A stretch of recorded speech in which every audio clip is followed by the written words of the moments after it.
ویسے تو اللہ رب العزت کا شکر انسان ہر وقت کرے، ہر لمحہ کرے، ہر طریقے سے کرے، شکر باللسان کرے، زبان سے اللہ رب العزت کا شکر کرے، الحمدللہ کہے، اللہ رب العزت کی تسبیح بیان کرے، اور اسی طرح شکر بالعمل بھی کرے، یعنی عمل کے ذریعے سے اللہ رب العزت کا شکر ادا کرے۔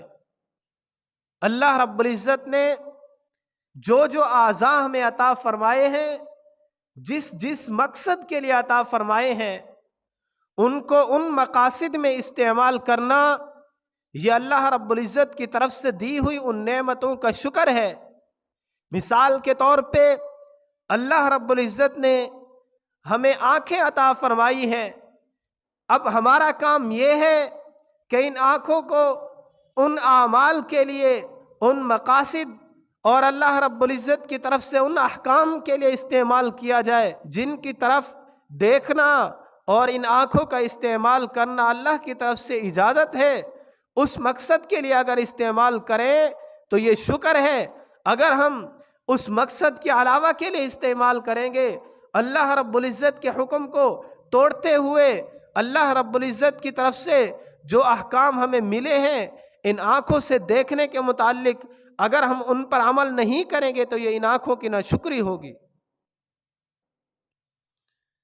اللہ نے ہمیں کان عطا فرمائے ہیں۔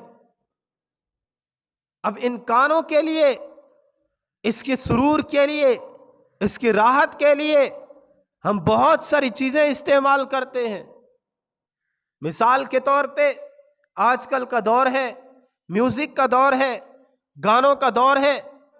انسان گانے کو راحت افزا سمجھتا ہے، اپنے کانوں کے لیے راحت کا ذریعہ سمجھتا ہے، اور وہ ان کانوں سے گانے سنتا ہے، تو یہ اللہ رب العزت کی ناشکری ہے۔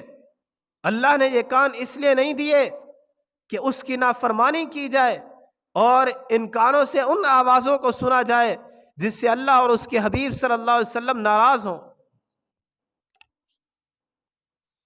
بلکہ ان کانوں کے ذریعے سے ان آوازوں کو سنیں جن سے اللہ رب العزت نے مانوس ہونے کے لیے حکم فرمایا ہے۔